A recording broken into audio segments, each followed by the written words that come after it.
strings. Yeah. Go for it.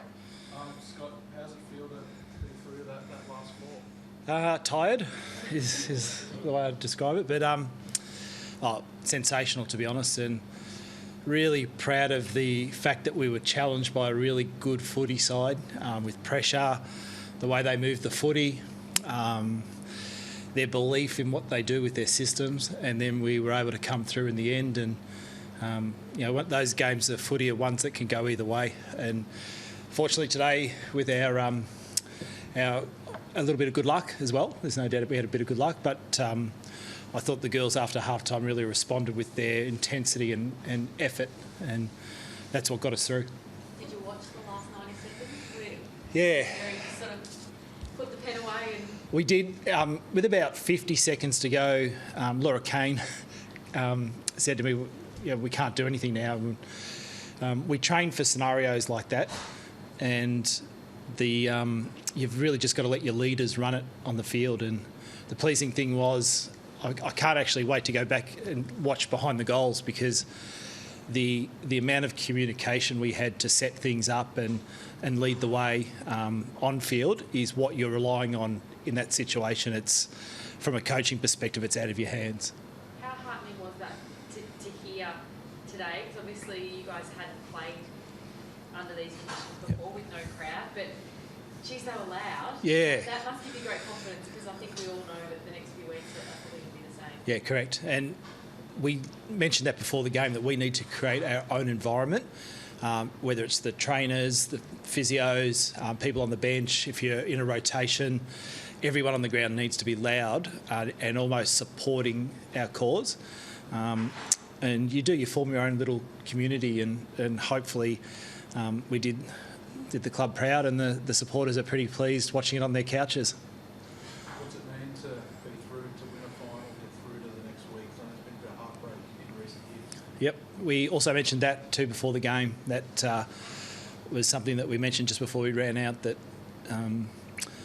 that disappointment of last year. I think I've spoken quite a few times at press conferences about that, and that was real. And today, that it was almost the tick that we were looking for in the season to get through a final, and to get that monkey off our back under pretty intense heat. So it's a really big step forward for this group.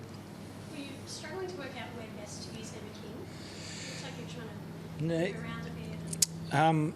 Not really.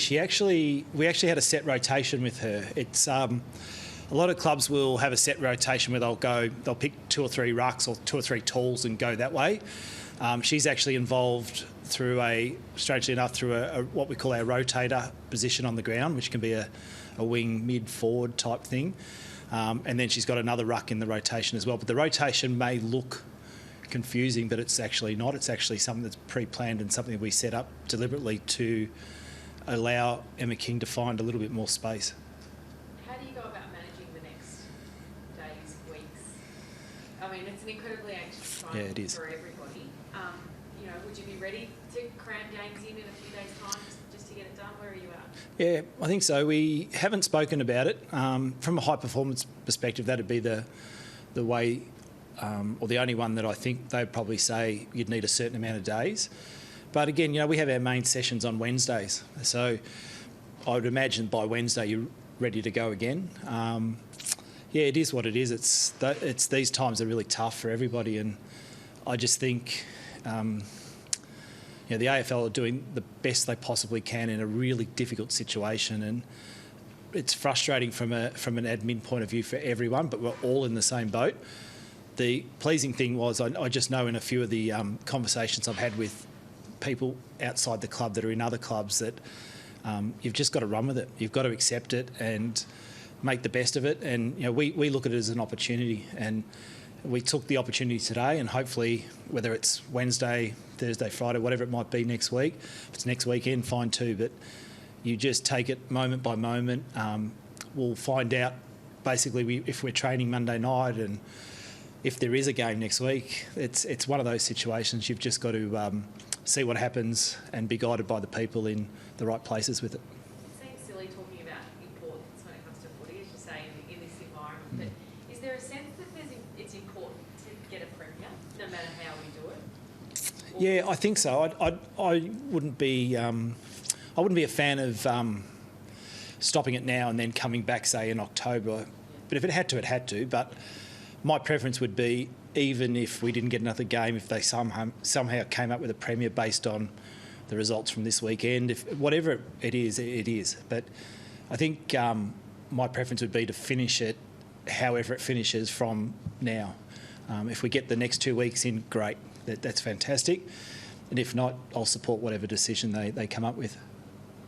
Scott, just on the second quarter when Collingwood got a couple of those goals in, what do you think sort of swung in their way at that time? Yeah, their ball use. I thought their ball use was terrific through the corridor.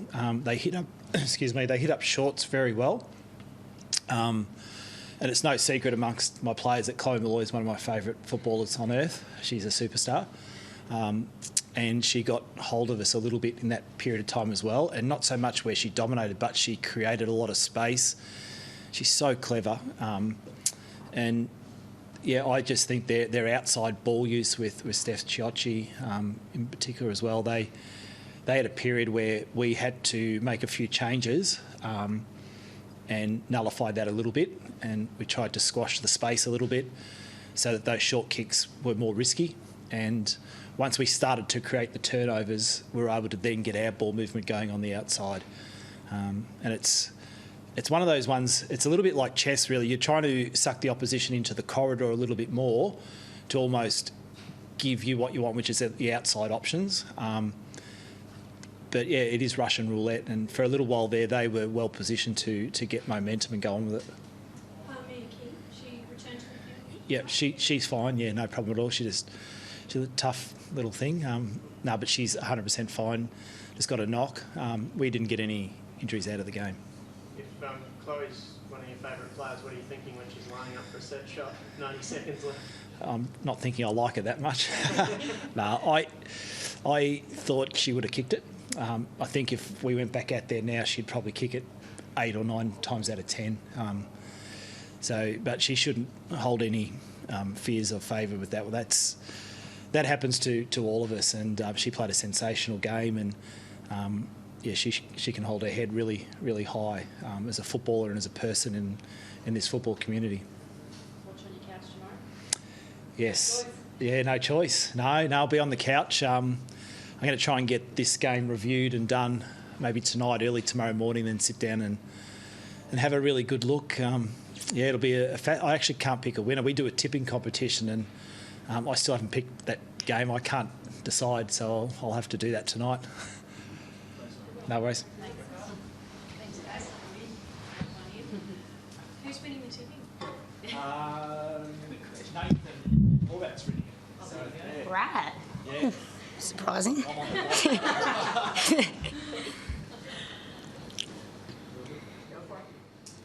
Shane feeling now? Yeah, ecstatic. Collingwood were absolutely awesome, and we expected that coming in. They brought the physical pressure, and we probably didn't adapt quick enough in the first half. And we had a really good chat at half time about how we could move forward and sort of get back into our sort of uncontested game. And credit to the girls, they were able to pull through against a really, really good side.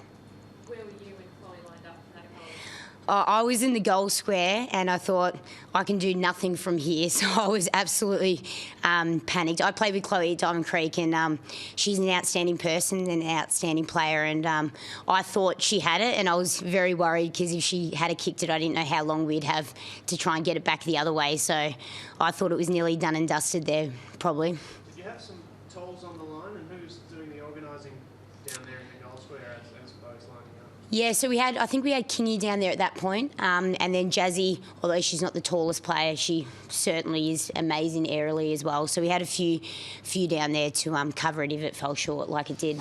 Did you always take a sigh of relief when Jazz took that mark on the 50? Yeah, I knew when it was coming towards Jazz, she's got the best set of hands, I think, in the comp. So I thought she'd mark it and then she'd use the ball really well and just slow it down. I didn't know how long was left at that point, but yeah, she did really well in a clutch moment. Carlton or Brisbane? Who do you want next week? I'm happy to play either. Honestly, both have had really, really good seasons. They have really good strengths in different areas, and so I'm happy to play either. Hopefully, it's a nice close game for them tomorrow, and they have to run really hard for our sake. But yeah, I'm happy to play either. I think we've got what it takes to compete with any team in the competition. Speaking personally, how have you found your first full season of AFLW? I've loved it. I'm just so happy to be playing. I was obviously disappointed last year to only get 2 games in, and then really thankful to play majority of VFL, which helped me a lot, and to play in the midfield with the likes of Jenna, Jazz and Khan. So I'm just so thankful to be out there playing, and each extra game we get, I'm absolutely wrapped. Obviously hoping there'll be a few extras, but as we were saying before, it's a nervous and anxious time. Are you bunkering down? What? Yeah, I think my whole household's nearly bunkering down, so we're going to be sick of each other pretty soon. So yeah, I'm sort of working from home and trying to keep quiet as much as I can. So I think most of the girls are doing that. Just if we get the chance to play in another final, we're going to absolutely do everything we can to have that opportunity.